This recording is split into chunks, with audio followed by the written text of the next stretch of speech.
Assalamualaikum warahmatullahi wabarakatuh. Perkenalkan, saya Rahmatul Zulfia, dosen program studi pendidikan profesi nurs, jurusan keperawatan, Fakultas Ilmu Kesehatan, Universitas Borneo Tarakan.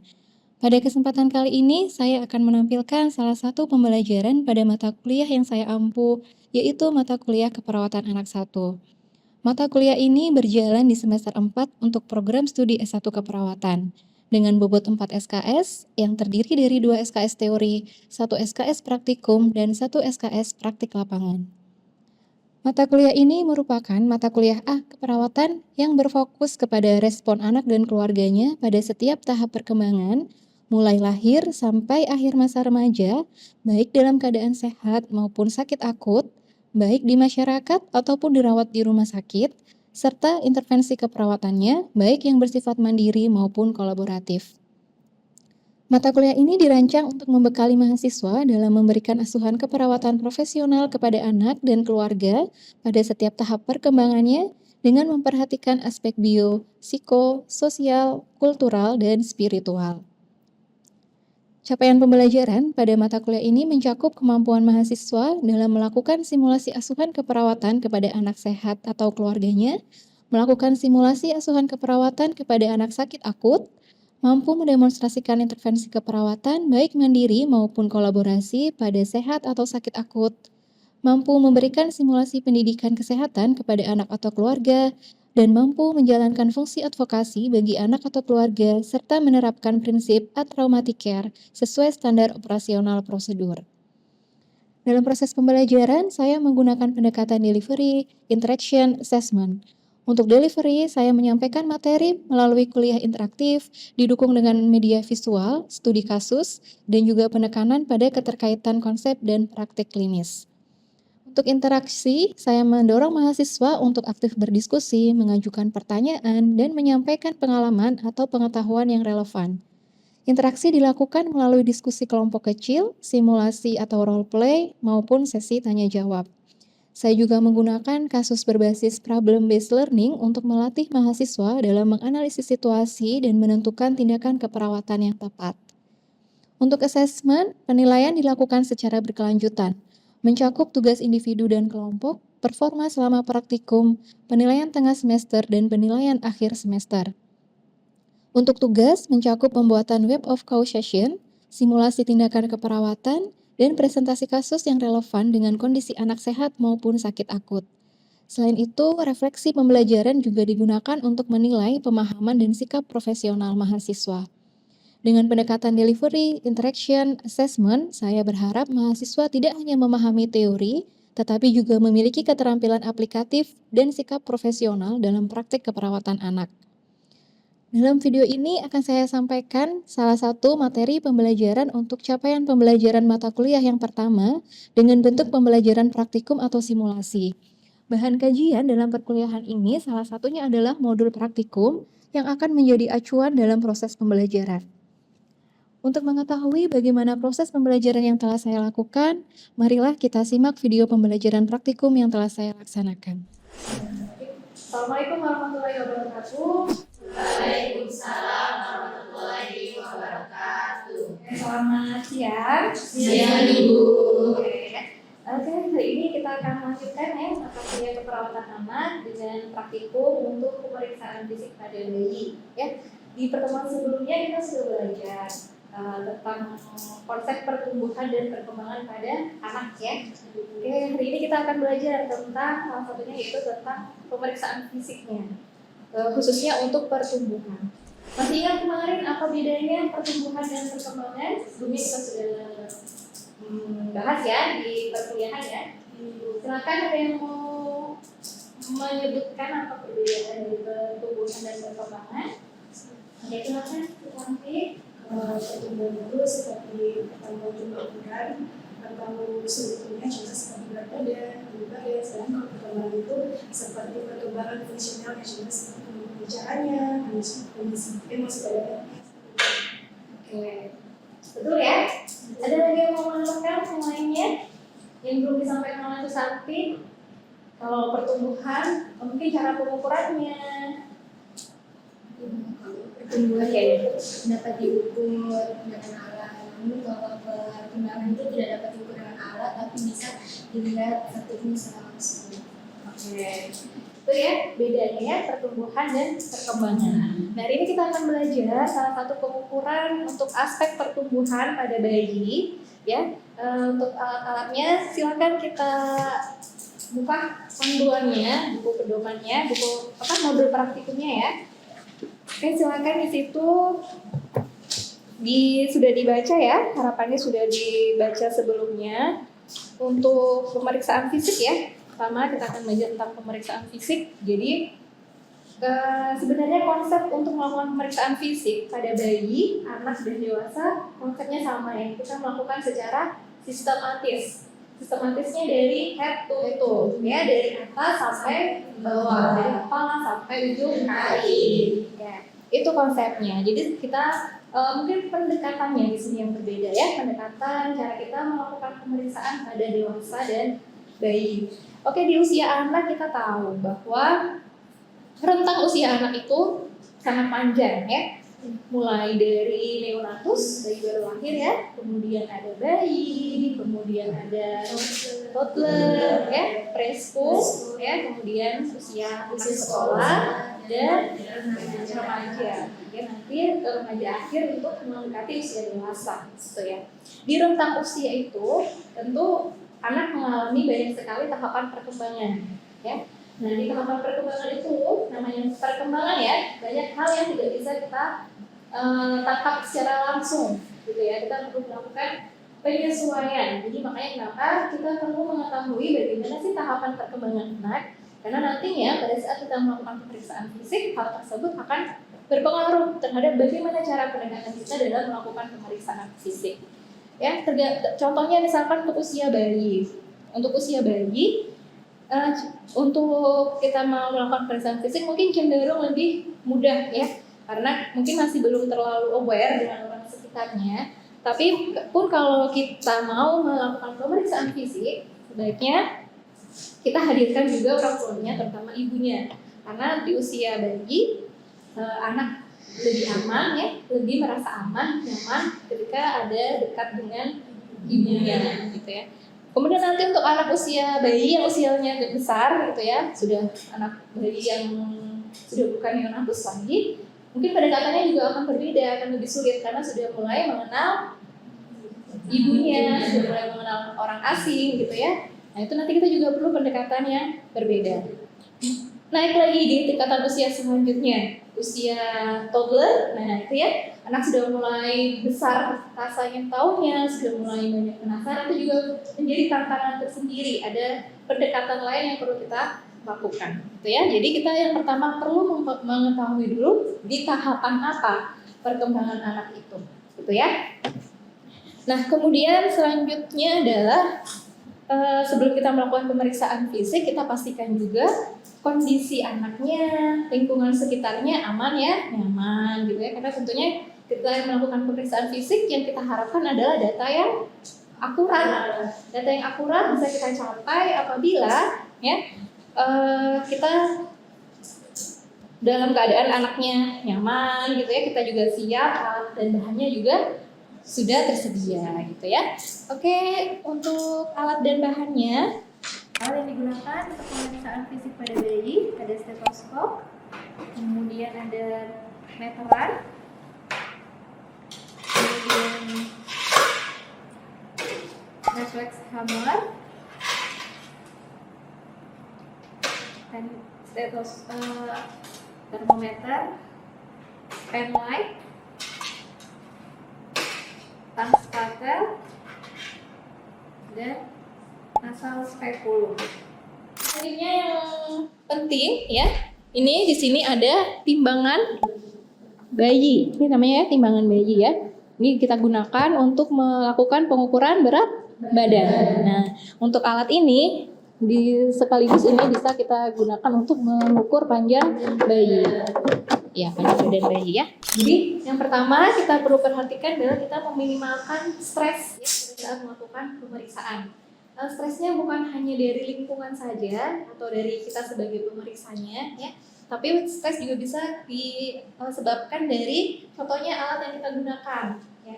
Misalkan kita melakukan pemeriksaan dengan menggunakan stetoskop, ya, untuk alat-alat yang berbahan metal ya, ketika terpapar dengan suhu dingin ya, seperti terkena AC, ini kan jadi dingin ya suhunya. Nah itu mungkin kita bisa hangatkan dulu dengan menggosok-gosokkan di permukaan kulit sebelum kita tempelkan di area tubuh bayi ya. Itu salah satu contoh kita untuk meminimalisir adanya stres gitu ya. Itu juga kita sambil menerapkan traumatic care. Masih ingat traumatic care? Masih ingat ya konsep traumatic care? Oke. Nah selanjutnya selain kita melihat meminimalisir adanya stres, kemudian kita juga perlu melakukan hubungan saling percaya dengan orang tuanya. Meskipun yang kita lakukan pemeriksaan adalah bayinya, ya, tapi kita tetap juga harus membina hubungan saling percaya dengan orang tuanya. Karena ketika orang tuanya sudah ada trust dengan perawat, tentunya juga akan berpengaruh kepada psikologis anak, gitu ya. Nah selanjutnya adalah kita melakukan persiapan yang maksimal, ya. Kemudian kita lakukan perlindungan yang esensial, misalkan kalau pada bayi rentan jatuh. Nah itu perlu kita perhatikan ya, jangan kita sampai lengah gitu ya. Tetap kita harus jaga jangan sampai terjadi cedera gitu ya. Kemudian kita juga perlu memastikan bahwa data yang kita peroleh adalah data yang akurat. Kita upayakan. Bagaimana cara kita untuk mempertahankan data yang akurat? Oke, dari alatnya, ya seperti yang disampaikan kita, alatnya dipastikan alatnya terkalibrasi, ya. Jadi ketika kita mengambil datanya sesuai, gitu ya. Kemudian apa lagi? Karena kita pasti diukur panjangnya itu dan alatnya kan beda jadi kita tidak tahu akurat dari badan ini. Oke, itu tadi ya di awal juga kita perlu pastikan bahwa anaknya dalam keadaannya nyaman ya, karena kalau anaknya rewel kita juga akan kesulitan untuk mengambil data ya, untuk melakukan pemeriksaan. Oke, kita akan praktekkan ya cara melakukan pemeriksaan fisik pada bayi. Yang pertama ini kita akan melakukan pengukuran antropometri. Ini salah satu hal yang penting ya untuk melakukan pengukuran atau pengkajian tentang pertumbuhan pada bayi. Ketika kita tidak akurat dalam melakukan pengukuran, itu hasilnya akan signifikan, berpengaruh secara signifikan ya. Karena kita akan mengetahui bagaimana kondisi pertumbuhan bayi sesuai atau tidak dengan usianya. Ya. Yang pertama kita akan melakukan pengukuran lingkar kepala. Ya. Kita menggunakan meteran.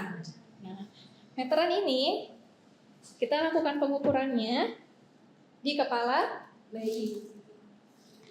Nah, kita gunakan meteran ya, kita letakkan di melingkari ya, kita letakkan meterannya ini melingkari kepala bayi di bagian oksipital. Bagian oksipital kepala, kemudian melingkar dan kita letakkan di atas alis ya, di dahi di atas alis. Nah, kemudian kita akan lihat berapa di sini meterannya menunjukkan angka berapa ya. Nah, itu kita mengukur lingkar kepala. Kemudian setelah kita melakukan pengukuran lingkar kepala, kita lanjutkan dengan pengukuran lingkar dada. Nah, lingkar dada ini ya, kita posisikan bayi dalam keadaan telentang.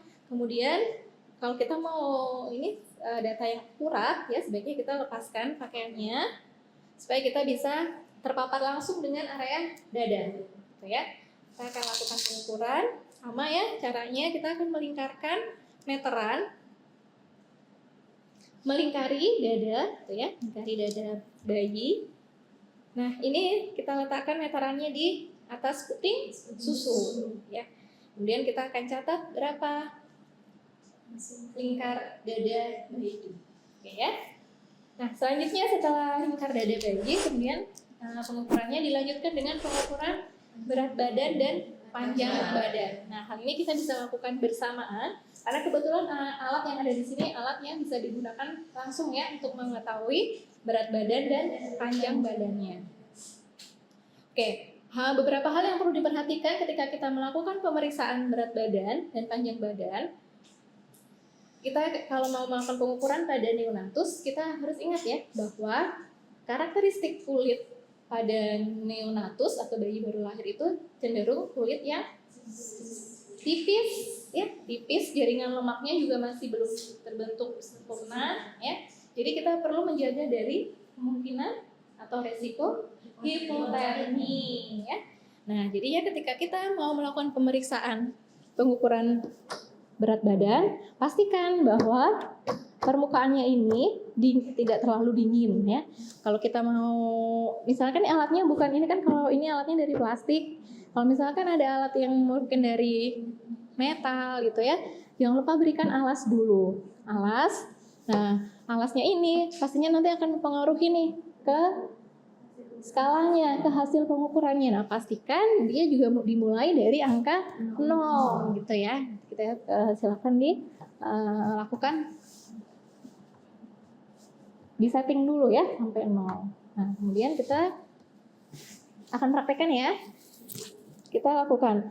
Nah, pemeriksaan berat badan dengan menggunakan timbangan meja atau timbangan seperti ini ya, itu dilakukan ketika bayi berusia kurang dari 2 tahun. Kurang dari 2 tahun. Iya.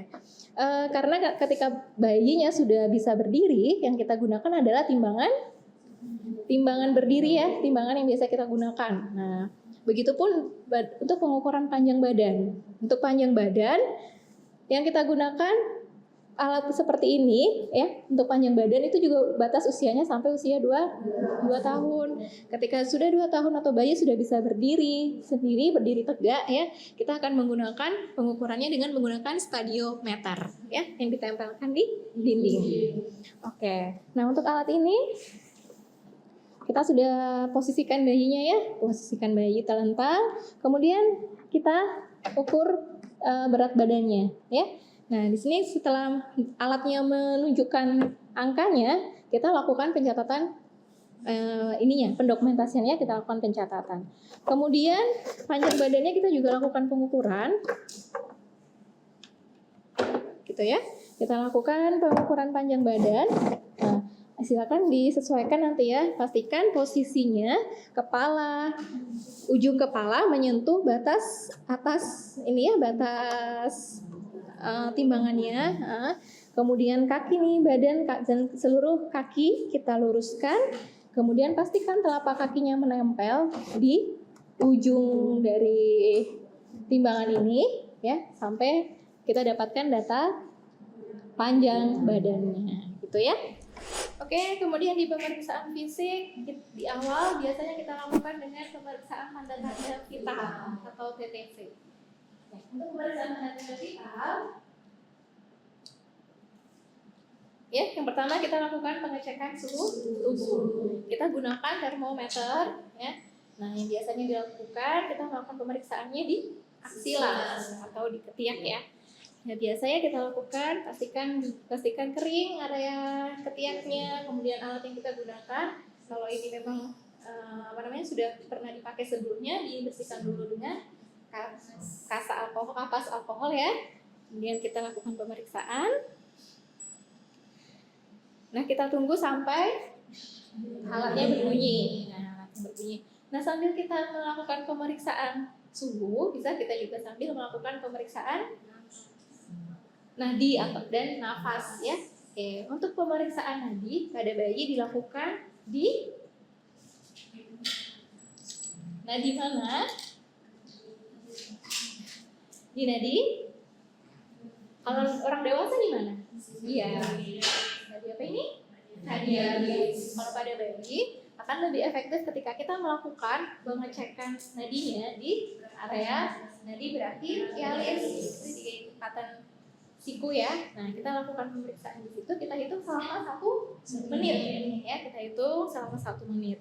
Nah, sambil kita mengecek nadi, kita juga bisa melakukan pengukuran frekuensi pernafasan ya.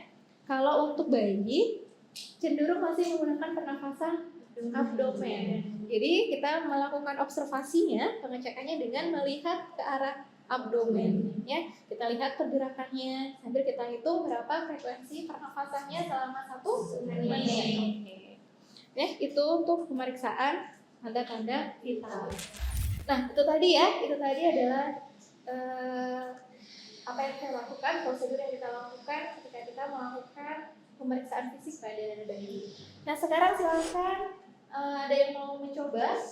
Silakan, ada 2 mahasiswa yang mau mencoba ke depan. Silakan Desi dan Mirna. Silakan.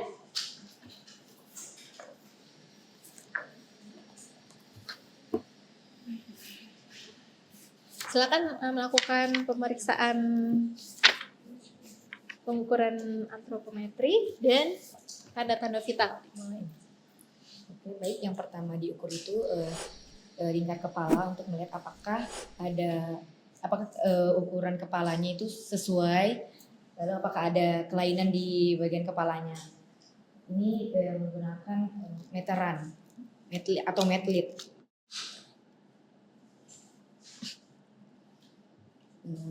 Ini diangkat.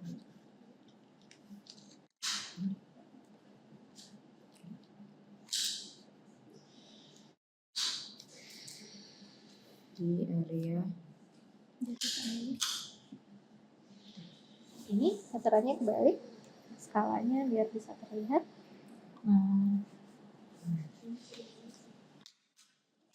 Ini pastikan meterannya tidak ini ya, telinga.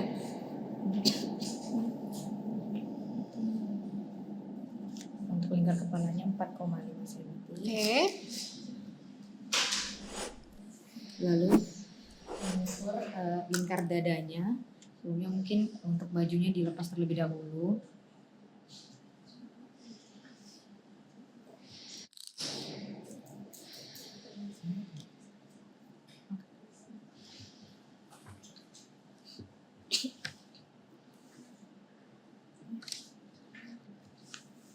Untuk memudahkan, kita arahkan ke tangannya ke atas.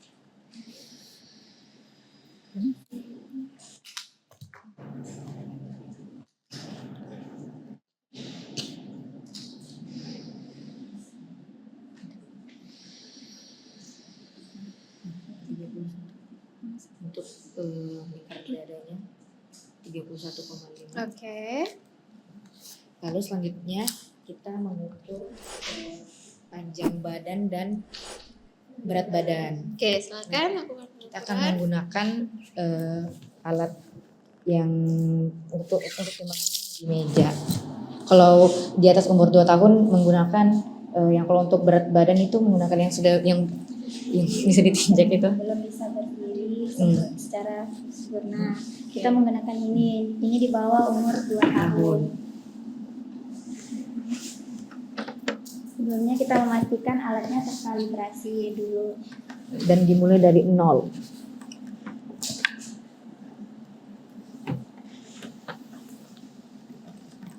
Ini untuk mengukur berat badan.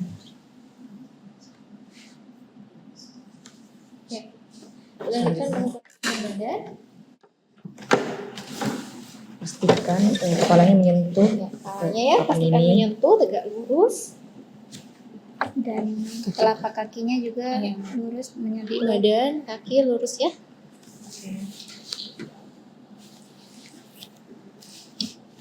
Oke. Lalu akan ada hasilnya di sini. Ya. Oke, lanjut. Selanjutnya kita akan melakukan pemeriksaan TTV yang dimana kita melakukan itu pengukuran suhu tubuh yang biasanya diletakkan di bagian aksila atau ketiak. Oke. Kita tunggu sampai alatnya berbunyi. Sambil menunggu alatnya berbunyi, kita bisa sambil melakukan pemeriksaan nadi dan pernapasannya. Karena biasanya bayi menggunakan pernapasan perut, jadi kita melihat gerak dan irama perutnya. Untuk nadinya itu, kalau biasanya orang dewasa di nadi radialis, kalau untuk bayi biasanya itu di nadi brachialis. Oke, ini sudah. Kita menghitung nadi dan pernapasannya itu selama 1 menit. Selanjutnya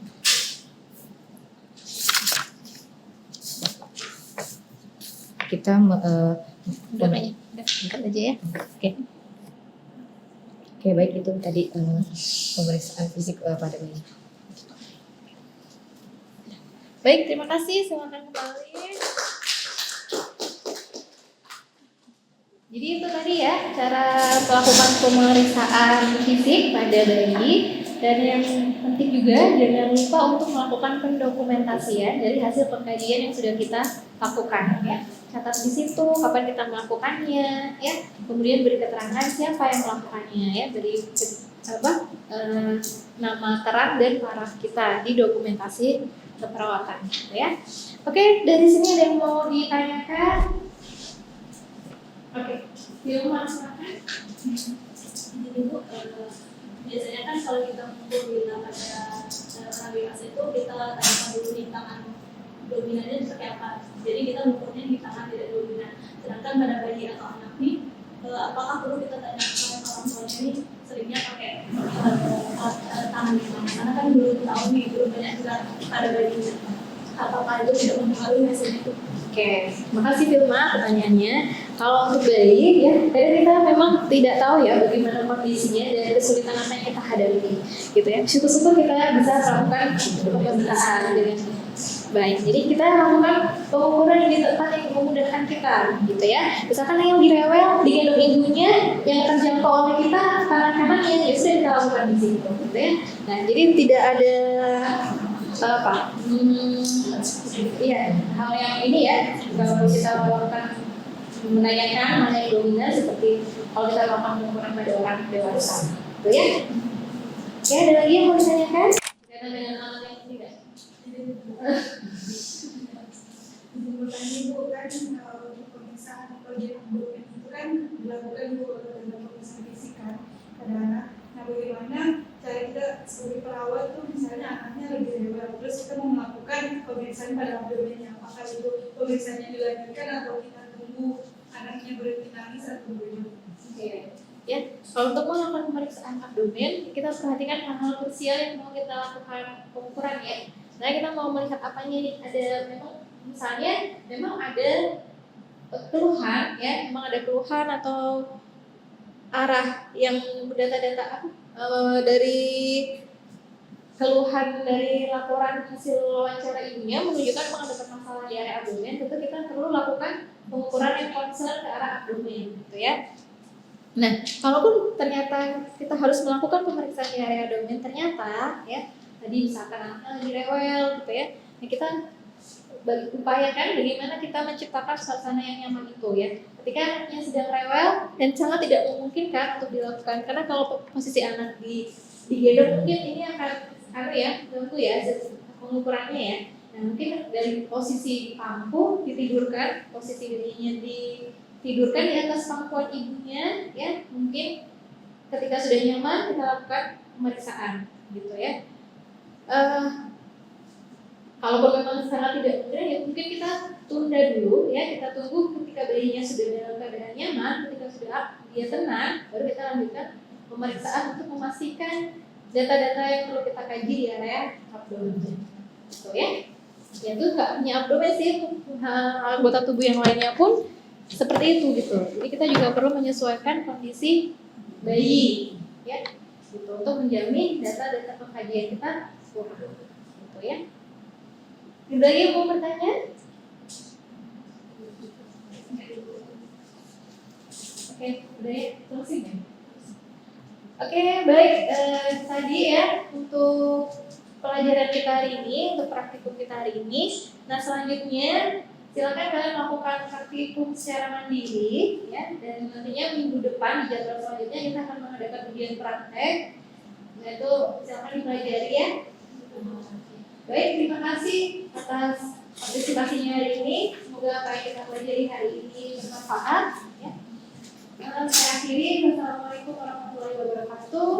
Waalaikumsalam warahmatullahi wabarakatuh. Selamat siang. Selamat siang.